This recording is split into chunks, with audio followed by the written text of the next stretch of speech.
nakubwira nti wowe uri wenyine, wowe wenda aho uri utaza kubona umuntu uguhamagara ngo ngwino dusangire ibi byishimo, ngwino dusangire ubushyuhe, ngwino ufubere hagati yacu. Nakubwira ni ntabwo uri wenyine kuko urifite.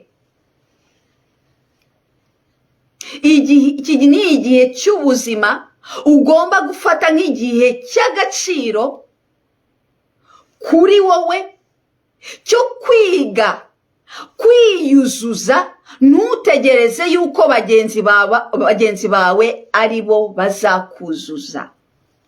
Iga kunezerwa uri wenyine.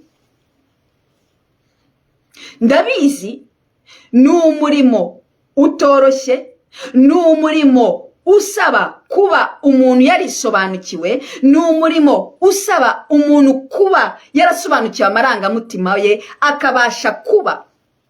Ariko muri uku kuba wenyine ni igihe cy'ubuzima, ubuzima bushaka kukwigisha, ubuzima buri kugutegura kubasha kwishima uri wenyine ku buryo uzabasha noneho kunezeza abandi, kuko icyo udafite ntushobora kugisangiza mugenzi wawe.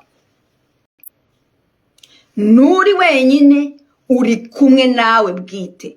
Nturi wenyine, urashyigikiwe.